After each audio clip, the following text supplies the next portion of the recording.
Día 19. Pensando en mi propósito. Punto de reflexión: la vida en comunidad requiere compromiso. Versículo para recordar: en esto conocemos lo que es el amor, en que Jesucristo entregó su vida por nosotros. Así también nosotros debemos entregar la vida por nuestros hermanos. 1 Juan 3:16, NVI. Pregunta para considerar: ¿cómo puedo cultivar hoy las características de una comunidad verdadera en mi grupo pequeño o en mi iglesia? Restaura el compañerismo. Dios, por medio de Cristo, nos reconcilió consigo mismo y nos dio el ministerio de la reconciliación. 2 Corintios 5:18, NVI. Siempre es valioso restaurar relaciones. Como la vida se resume en aprender a amar, Dios quiere que valoremos las relaciones y nos esforcemos por mantenerlas, en lugar de descartarlas siempre que se produzca una división, un disgusto o conflictos. De hecho, su palabra nos dice que Dios nos ha dado el ministerio de restaurar relaciones. Por lo tanto, gran parte del Nuevo Testamento se ocupa de la enseñanza de cómo tratarnos mutuamente. Pablo escribió: por tanto, si sienten algún estímulo en su unión con Cristo, algún consuelo en su amor, algún compañerismo en el espíritu, algún afecto entrañable, llénenme de alegría teniendo un mismo parecer, un mismo amor, unidos en alma y pensamiento. El apóstol nos enseñó que la capacidad de llevarnos bien entre nosotros es señal de madurez espiritual.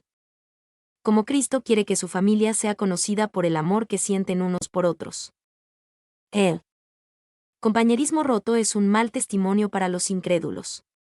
Por eso Pablo sentía tanta vergüenza de los miembros de la iglesia de Corinto, que se dividían en facciones de distinta tendencia y hasta se demandaban a juicio. Por eso escribió: digo esto para que les dé vergüenza, ¿acaso no hay entre ustedes nadie lo bastante sabio como para juzgar un pleito entre creyentes? No podía creer que no hubiera nadie en la iglesia lo suficientemente maduro para resolver el conflicto en paz. En la misma carta, dijo: les suplico, hermanos, en el nombre de nuestro Señor Jesucristo, que todos vivan en armonía y que no haya divisiones entre ustedes, sino que se mantengan unidos en un mismo pensar y en un mismo propósito. Si quieres la bendición de Dios en tu vida y que te conozcan como su hijo, debes aprender a ser pacificador. Jesús dijo: dichosos los que trabajan por la paz, porque serán llamados hijos de Dios. Fíjate que Jesús no dijo: dichosos los que aman la paz, porque todos la amamos. Tampoco dijo: dichosos los pacíficos, que nada los perturba. Al contrario, afirmó: dichosos los que trabajan por la paz, los que activamente procuran resolver los conflictos. Los pacificadores son difíciles de encontrar. Porque la pacificación es una tarea difícil. Como fuimos creados para formar parte de la familia de Dios y el segundo propósito de nuestra vida en la tierra es aprender a amar y relacionarnos con otros, trabajar por la paz es una de las habilidades más importantes que podemos desarrollar. Por desgracia, a la mayoría de nosotros nunca se nos enseñó cómo resolver conflictos. Trabajar por la paz no es evitar los conflictos. Huir de los problemas, aparentar que no existen o tener miedo de hablar de ellos es cobardía. Jesús, el príncipe de paz, nunca tuvo miedo al conflicto. En cierta ocasión hasta lo provocó para bien de todos. A veces necesitamos evitar los conflictos, otras necesitamos crearlos, y, aún otras, resolverlos. Por eso debemos orar pidiendo la guía continua del Espíritu Santo. Trabajar por la paz no es apaciguar, siempre cediendo, dejándonos pisar y permitiendo que los demás nos pasen por encima, no es lo que Jesús tenía en mente. Él se negó a ceder en muchos asuntos, se mantuvo firme en su posición frente a la oposición del mal. ¿Cómo restaurar una relación? Como creyentes, Dios nos ha llamado a restablecer nuestras relaciones unos con otros. Hay 7 pasos bíblicos para restaurar el compañerismo. Habla con Dios antes que con la persona. Conversa con Dios acerca del problema. Si oras acerca del conflicto antes de ir con el chisme a un amigo, descubrirás que tú o la otra persona cambian de parecer sin ayuda de nadie. Nuestras relaciones serían mejores si solo oráramos más por ellas. Como lo hizo David con sus salmos, usa la oración para ventilar hacia arriba. Cuéntale a Dios tus frustraciones. Clama a Dios. Él nunca se sorprende ni se disgusta por nuestro enojo, dolor, inseguridad o cualquier otra emoción. Cuéntale exactamente cómo te sientes. Muchos conflictos se originan en necesidades insatisfechas. Algunas de ellas solo pueden ser satisfechas por Dios. ¿Cuándo? Esperamos que una persona, ya sea un amigo, un cónyuge, un jefe o un pariente, satisfaga una necesidad que solo Dios puede suplir, nos exponemos a la decepción y la amargura. Nadie puede satisfacer todas nuestras necesidades, solo Dios puede hacerlo. Como bien señaló el apóstol Santiago, muchos de nuestros conflictos obedecen a la falta de oración. ¿De dónde surgen las guerras y los conflictos entre ustedes? ¿Desean algo y no lo consiguen? No. Tiene porque no piden. En vez de depender de Dios, dependemos de los demás para ser felices y luego nos enojamos cuando nos fallan. Dios nos invita a acudir a Él primero. Toma la iniciativa siempre. No importa quién haya sido el ofendido o quién ofendió a quién, Dios espera que des el primer paso. No esperes por la otra persona. Preséntate ante ella. Restaurar el compañerismo cuando se rompe es tan importante que Jesús le asignó prioridad por encima de la adoración colectiva. Dijo, si entras en tu lugar de adoración, y al presentar tu ofrenda, recuerdas de pronto que tu hermano tiene algo contra ti, deja tu ofrenda, ve directamente a donde se encuentra tu amigo y hagan las paces. Entonces, y solo entonces, vuelve y relaciónate con Dios. Cuando el compañerismo sea tirante o se rompa, planifica inmediatamente una conferencia de paz. No la postergues, no pongas excusas o prometas ya me encargaré de este asunto algún día. Fija una fecha para tener una reunión personal tan pronto como sea posible. La demora solo sirve para aumentar el resentimiento y complicar las cosas. En casos de conflicto, el tiempo no cura las heridas, las inflama. Actuar prontamente, además, reduce el daño espiritual que puede sufrir. La Biblia dice que nuestros pecados, incluyendo los conflictos no resueltos, impiden nuestra comunión con Dios y que nuestras oraciones sean contestadas, además de hacernos sentir desgraciados. Los amigos de Job le recordaron que preocuparse hasta la muerte con el resentimiento sería una necedad, una insensatez. Y que solo consigues lastimarte con tu enojo. El éxito de una conferencia de paz muchas veces depende de escoger el momento y el lugar correcto para reunirse. No se reúnan cuando dos estén cansados ni cuando puedan ser interrumpidos.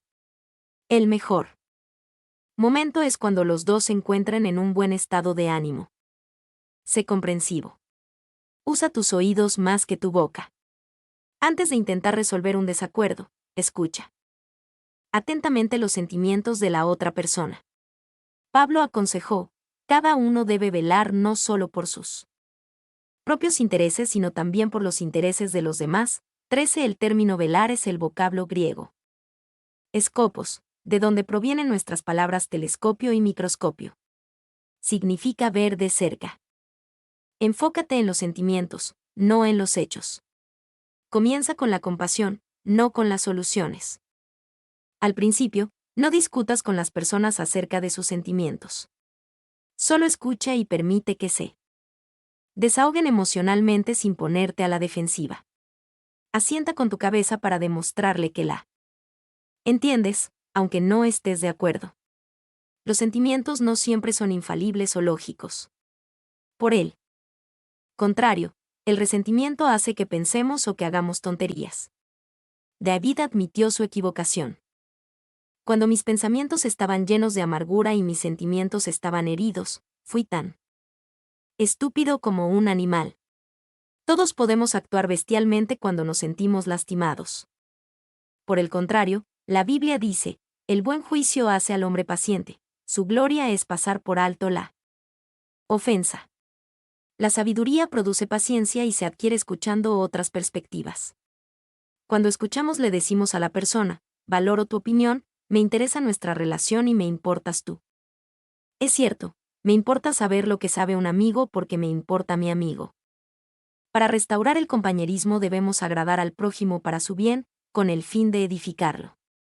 Aguantar con paciencia el enojo de los demás es un sacrificio, sobre todo si no tiene fundamento.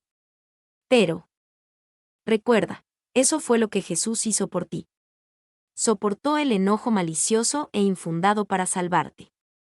Porque ni siquiera Cristo se agradó a sí mismo, sino que, como está escrito, sobre mí han recaído los insultos de tus detractores. Confiesa tu parte en el conflicto.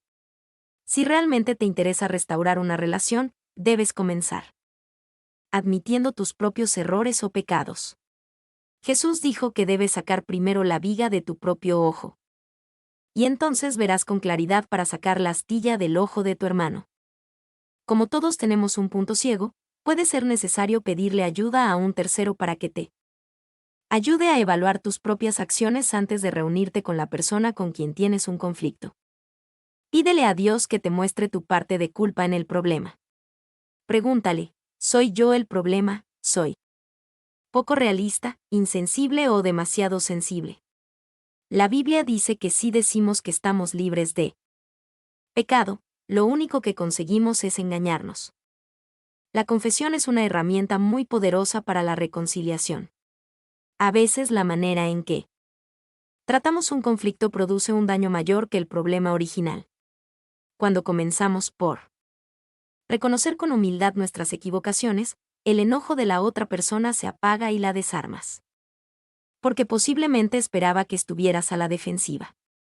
No te excuses ni culpes al otro, reconoce con sinceridad la parte que te corresponde en el conflicto. Asume la responsabilidad que te corresponde por tus errores y pide perdón. Ataca al problema, no a la persona. No es posible arreglar el problema si lo que te interesa es encontrar quién tuvo la culpa. Debes optar por una u otra. La Biblia dice, la respuesta amable calma el enojo, pero la agresiva echa leña al fuego. Si estás enojado nunca lograrás persuadir a la otra persona, elige tus palabras con mucho cuidado. Una respuesta amable es siempre mejor que el sarcasmo. Al resolver conflictos, la manera en que se dicen las cosas es tan importante como lo que se dice. Si eres agresivo, tus palabras se recibirán a la defensiva. Dios nos dice, a la persona sabia y madura se le conoce por su inteligencia. Cuanto más agradables sus palabras, más convincente es la persona. Ser fastidioso nunca sirve. No podemos ser convincentes cuando somos ásperos. Durante la Guerra Fría, ambas partes acordaron que algunas armas de guerra eran tan destructivas que nunca deberían usarse. En la actualidad, las armas químicas y biológicas están prohibidas y los arsenales de armas nucleares se reducen y se destruyen. Para salvar el compañerismo, es necesario destruir nuestro arsenal de armas nucleares relacionales, la desaprobación, el menosprecio, las comparaciones, las etiquetas, los insultos, la condescendencia y el sarcasmo. Pablo lo resume de la siguiente manera: eviten las palabras dañinas, usen solo palabras constructivas, que sirvan para edificación y sostén, para que lo que digan haga bien a quienes escuchan. Coopera tanto como puedas. Pablo dijo, en cuanto dependa de ustedes, vivan en paz con todos. La paz siempre tiene un precio. Puede costarnos nuestro orgullo, a menudo nos cuesta nuestro egoísmo. Por amor al compañerismo, haz lo mejor que puedas para llegar a un compromiso, para adaptarte, para optar por lo que la otra parte prefiere. Una paráfrasis de la séptima bienaventuranza de Jesús lo expresa así: Ustedes son benditos cuando son capaces de mostrar a la gente cómo cooperar en lugar de competir o luchar. Entonces pueden descubrir quiénes son realmente y cuál es su lugar en la familia de Dios. Haz hincapié en la reconciliación, no en la solución. No es realista esperar que todos nos pongamos de acuerdo en todo. La reconciliación se enfoca en la relación, mientras que la resolución se concentra en el problema. Cuando nos concentramos en la reconciliación, el problema pasa a un segundo plano de importancia y hasta puede tornarse irrelevante. Podemos restablecer una relación incluso sin haber podido resolver nuestras diferencias. Los cristianos solemos tener, con toda legitimidad, desacuerdos francos y opiniones distintas, pero podemos discutir sin ser desagradables. El mismo diamante, visto de diferentes ángulos, parece distinto. Dios quiere la unidad, no la uniformidad, y podemos caminar juntos del brazo sin ver todas las cosas de la misma forma.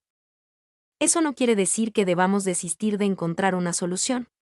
Puede ser necesario que continuemos discutiendo y hasta debatiendo, pero siempre en un espíritu de armonía.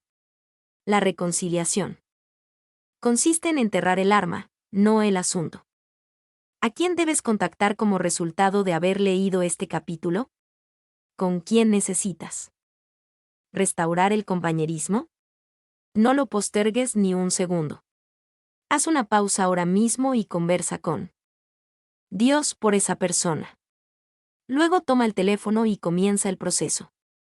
Estos 7 pasos son sencillos, pero no fáciles. Restaurar una relación exige mucho esfuerzo. Por eso Pedro nos exhorta a esforzarnos por vivir en paz unos con otros. Pero cuando trabajas por la paz, haces lo que Dios haría. Por eso Dios llama pacificadores a sus hijos. 27. Distinto. Dios quiere la unidad, no la uniformidad, y podemos caminar juntos del brazo sin ver todas las cosas de la misma forma. Eso no quiere decir que debamos desistir de encontrar una solución. Puede ser necesario que continuemos discutiendo y hasta debatiendo, pero siempre en un espíritu de armonía. La reconciliación consiste en enterrar el arma, no el asunto. ¿A quién debes contactar como resultado de haber leído este capítulo? ¿Con quién necesitas restaurar el compañerismo? No lo postergues ni un segundo. Haz una pausa ahora mismo y conversa con Dios por esa persona. Luego toma el teléfono y comienza el proceso. Estos 7 pasos son sencillos, pero no fáciles. Restaurar una relación exige mucho esfuerzo.